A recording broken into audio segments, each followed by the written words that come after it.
Hello children. இன்னைக்கு exercise 4.1ல sum number 1 பார்க்க போறோம். Fill in the blanks. The reflected image of the letter Q is.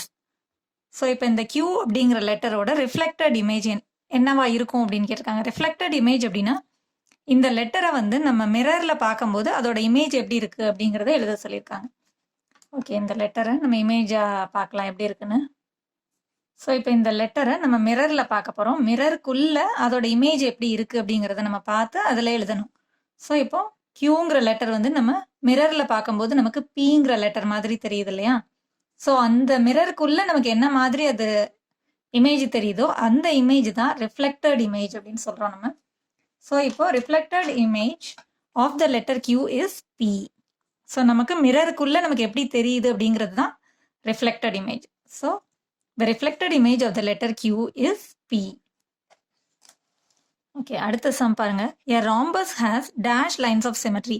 rhombus அப்படிங்கிறது என்ன அப்படின்னு பார்த்தீங்கன்னா ஒரு ஸ்கொயர் வந்து கிராஸா இருக்கிற மாதிரி இருக்குது. அதுதான் ராம்பஸ். அதாவது ஸ்கொயர் ஷேப்புக்கு வந்து ஆல் சைட்ஸ் ஈக்குவலா இருக்கும் இல்லையா? ஸோ ராம்பஸ்க்கும் வந்து ஆல் சைட்ஸ் ஈக்குவல் தான், ஆனால் கொஞ்சம் கிராஸா இருக்கிற மாதிரி இருக்கும். ஸோ அதுதான் வந்து ராம்பஸ்க்கும் ஸ்கொயருக்கும் உள்ள டிஃப்ரென்ஸ். ஆனால் ஸ்கொயருக்கு வந்து நமக்கு 4 லைன்ஸ் ஆஃப் சிமெட்ரி கிடைக்கும், பட் ராம்பஸ்க்கு வந்து நமக்கு 2 லைன்ஸ் ஆஃப் சிமெட்ரி தான். ஸோ இந்த மாதிரி நம்ம கட் பண்ணும்போது அது வந்து ஒரு ஹாஃப் வந்து இன்னொரு ஹாஃப் கூட ஓவர்லேப் ஆகாது. ஸோ இந்த லைன் அதோட கார்னர் ஜாயின் பண்ணுற லைன்ஸ் மட்டும்தான் அதோட line of symmetry. So rhombus has 2 lines of symmetry. Okay, அடுத்த சம் பாருங்க. The order of rotational symmetry of the letter Z is. So Z அப்படிங்கிற லெட்டரோட ஆர்டர் ஆஃப் ரொட்டேஷனல் சிமெட்ரி என்ன அப்படின்னு கேட்டிருக்காங்க.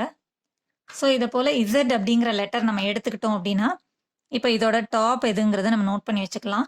இந்த லெட்டரை வந்து நம்ம அப்படியே வந்து 360 டிகிரி வரைக்கும் நம்ம ரொட்டேட் பண்ணும்போது எத்தனை டைம்ஸ் இந்த இசட்டுங்கிற ஷேப்பே நமக்கு கிடைக்குது அப்படிங்கிறதா அந்த நம்பர் தான் ஆர்டர் ஆஃப் ரொட்டேஷனல் சிமெட்ரி. இப்போ இந்த ஷேப்பை வந்து நம்ம 360 டிகிரி வரைக்கும் ரொட்டேட் பண்ணணும். 360 டிகிரி அப்படின்னா ஒரு ஃபுல் ரவுண்ட் வர வரைக்கும். ஸோ இந்த டாப் பொசிஷன் வந்து அப்படியே ஃபுல் ரவுண்ட் வரைக்கும் திரும்பி அது இந்த டாப்புக்கே வர்ற வரைக்கும் ரொட்டேட் பண்ணும்போது எத்தனை டைம்ஸ் நமக்கு இசட்டுங்கிற ஷேப்பே கிடைக்குது அப்படிங்கிறதா அந்த order of rotational symmetry. Okay, இப்போ நம்ம பார்க்கலாம். ரொட்டேட் பண்ணோம் அப்படின்னா இந்த மாதிரி நம்ம ஃபர்ஸ்ட் அப்படி மெதுவாக ரொட்டேட் பண்ணும்போது நமக்கு இசட்டுங்கிற ஷேப் அப்படி டேர்ன் ஆகுது இல்லையா? ஸோ அதே போல் ஷேப் வந்து இசட்டுங்கிற ஷேப் இன்னும் நமக்கு கிடைக்கல. ஸோ இந்த பக்கம் இது ஃபேஸ் பண்ணும்போது கூட நமக்கு என்னங்கிற ஷேப் தான் கிடைக்குது. ஸோ இன்னும் நம்ம ரொட்டேட் பண்ணி பார்க்குறோம். எப்போ திரும்ப நமக்கு இசட்டுங்கிற ஷேப் கிடைக்குது அப்படின்னு நம்ம பார்க்கும்போது இப்போ இந்த பாயிண்ட் வந்து நமக்கு கீழே டவுன்வர்ட்ஸ் ஃபேஸ் பண்ணியிருக்கும் போது திரும்பவும் நமக்கு இசட்டுங்கிற ஷேப் கிடைச்சிருக்கு. ஸோ 1 டைம் நமக்கு கிடைச்சிருக்கு. இப்போ நம்ம ரொட்டேட் பண்ணி திருப்பியும் ரொட்டேட் பண்ணிகிட்டே இருக்கோம். ஸோ திரும்பவும் நம்ம ரொட்டேட் பண்ணும்போது திரும்பவும் நமக்கு என்னங்கிற ஷேப் தான் அடுத்து கிடைச்சிருக்கு. ஸோ 1 டைம் நமக்கு கிடைச்சது. இப்போ திரும்பவும் அது டாப் பொசிஷனுக்கு வந்திருக்கு இல்லையா? ஸோ இப்போ திரும்ப நமக்கு இசட்டுங்கிற ஷேப் கிடைச்சாச்சு. ஸோ இப்போ இதோட ஆர்டர் ஆஃப் ரொட்டேஷனல் சிமெட்ரி வந்து 2.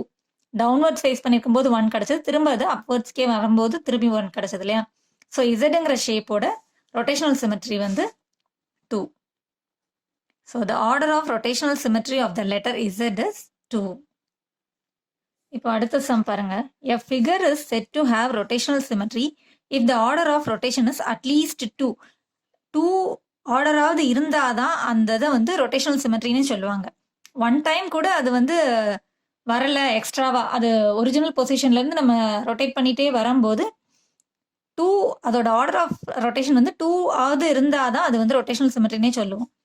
அது ஒரிஜினல் அந்த பாயிண்ட் வந்து டாப்ல இருக்கும்போது மட்டும்தான் அது வந்து ஒரிஜினல் பொசிஷன்ல இருக்கு அப்படின்னா அதோட ஆர்டர் வந்து 1 அர்த்தம். அந்த மாதிரி இருக்கிறது வந்து ரொட்டேஷனல் சிமெட்ரினே சொல்ல மாட்டோம். அட்லீஸ்ட் வந்து 2 டைம்ஸ் ஆவது அதோட ஆர்டர் இருக்கணும். ஆர்டர் ஆஃப் ரொட்டேஷன் வந்து இஸ் அட்லீஸ்ட் 2-ஆ இருந்தாதான் அந்த ஃபிகரை வந்து ரொட்டேஷனல் சிமெட்ரினே சொல்லலாம். இப்போ இசட்ங்கிற லெட்டர் வந்து நமக்கு 2 டைம்ஸ் கிடைச்சது இல்லையா? இந்த பாயிண்ட் வந்து டவுன்வர்ட்ஸ்ல ஃபேஸ் பண்ணும்போது ஒரு தடவை கிடைச்சது, திரும்பவும் அப்வர்ட்ஸ் ஃபேஸ் பண்ணும்போது 1 டைம் கிடைச்சது. ஸோ அந்த மாதிரி 2-ஆவது இருக்கணும். அதோட ஆர்டர் ஆஃப் சிமெட்ரி வந்து ஆர்டர் ஆஃப் ரொட்டேஷனல் சிமெட்ரி வந்து 2 இருந்தாதான் அது வந்து ரொட்டேஷனல் சிமெட்ரினே சொல்லுவோம் நம்ம. ஓகே, அடுத்த சம் பாருங்க. The dash symmetry occurs when an object slides to new position. So ஒரு பேட்டர்ன் வந்து திரும்ப திரும்பி ரிப்பீட் ஆகிட்டே இருக்கு அப்படின்னா அந்த சிமெட்ரிக்கு பேர் என்ன அப்படின்னா டிரான்ஸ்லேஷனல் சிமெட்ரி.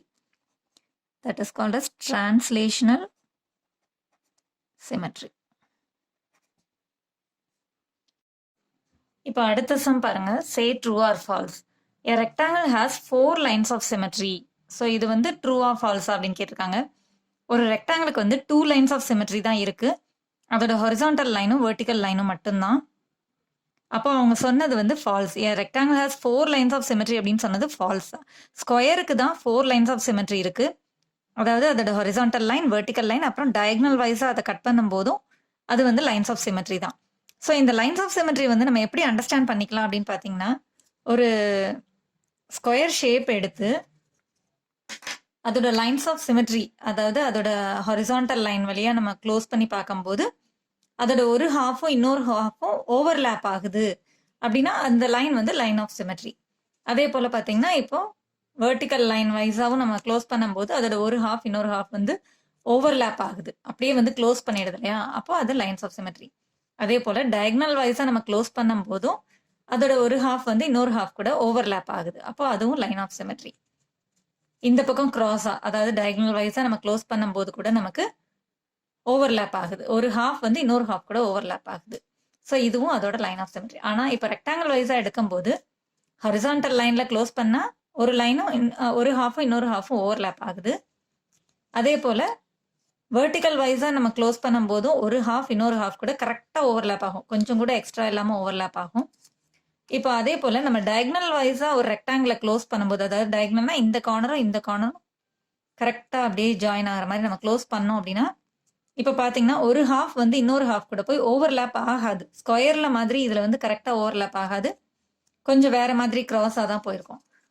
இந்த பக்கமும் நீங்கள் அதே போல் க்ளோஸ் பண்ணி பார்த்தீங்கனாலும் அது ஓவர்லேப் ஆகாது. ஸோ ஓவர்லேப் ஆனாதான் அந்த லைன் வந்து லைன் ஆஃப் சிமெட்ரி. ஸோ ஒரு ரெக்டாங்கிளை பொறுத்த வரைக்கும் வந்து ஹொரிசான்டல் லைனாகவும் வெர்டிக்கல் லைனாகவும் மட்டும்தான் அதுக்கு லைன் ஆஃப் சிமெட்ரி கிடைக்கும். So rectangle has 2 line of சிமெட்ரினா தான் அது correct. A rectangle has 4 lines of symmetry அப்படின்னு அவங்க சொன்னதுனால it is false statement. Okay, அடுத்த சம் பாருங்க. A shape has reflection symmetry if it has a line of symmetry.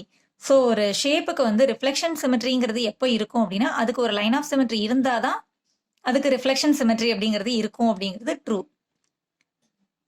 Reflection symmetry அப்படின்னா reflection, அதாவது மிரர்ல பார்க்கும்போது அதை வந்து அதோட லைன் ஆஃப் சிமெட்ரியில நம்ம மிரரை வச்சு பார்த்தோம்னா அதோட அடுத்த ஃபிகர் வந்து இதே ஹாஃப் மாதிரி இருக்கும் இல்லையா. ஸோ நமக்கு டோட்டலாக அந்த ஒரு ஃபுல் ஷேப் கிடைக்கும். இப்போ நீங்கள் ரெக்டாங்கிளே பாருங்க.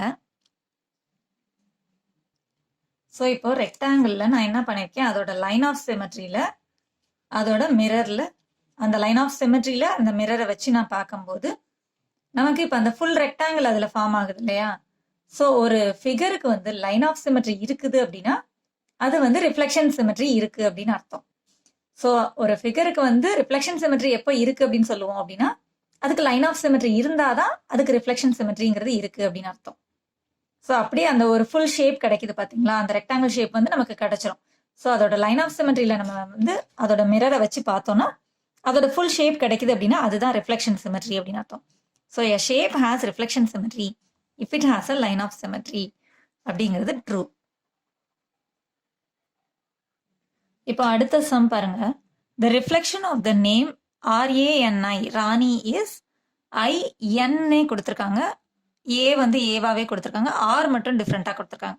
ஓகே, ரிஃப்ளெக்ஷன் சிமெட்ரி அப்படின்னா நம்ம மிரர்ல வச்சு பார்க்கணும் இல்லையா. ஸோ ராணிங்கிற நேமை வந்து நம்ம மிரர்ல வச்சு பார்க்கலாம், அதோட ரிஃப்ளெக்ஷன் சிமெட்ரி வந்து அவங்க கொடுத்துருக்குற மாதிரி வந்திருக்கா அப்படின்னு. ஸோ இப்போ பார்த்தீங்கன்னா ஐ வந்து சேமா தான் இருக்கு, ஆனால் என் வந்து சேமா இல்லை. உள்ள ரிஃப்ளெக்ஷன்ல பாருங்க, மிரர் ஓட ரிஃப்ளெக்ஷன்ல பார்க்கும்போது ஐ வந்து சேமா இருக்கு, அடுத்து என் வந்து சேமா இல்லை, மேல இருந்து கீழே வந்து திருப்பி கீழே வந்திருக்கு. ஏ வந்து அதே மாதிரி சேமா இருக்கு, ஆர் வந்து அவங்க கொடுத்துருக்கிற மாதிரி தான் வந்திருக்கு. ஸோ இப்போ இந்த ரிஃப்ளெக்ஷன் சிமெட்ரி நம்ம அப்படியே வந்து இதில் எழுதி பார்க்கலாம். ஐ வந்து ஸோ RANI அப்படின்றத பார்க்கும்போது, ஸோ இதை வந்து நம்ம ரிஃப்ளெக்ஷன்ல பார்க்கும்போது மிரர்ல பார்க்கும்போது இதுதான் ஃபர்ஸ்ட் தெரிஞ்சது. அதுக்கப்புறம் என் வந்து நமக்கு எப்படி தெரிஞ்சது அப்படின்னு பார்த்தீங்கன்னா திரும்ப வச்சு பார்க்கலாம். மேல இருந்து கீழே வந்துட்டு அதுக்கப்புறம் கீழே வந்திருக்கு பார்த்தீங்களா.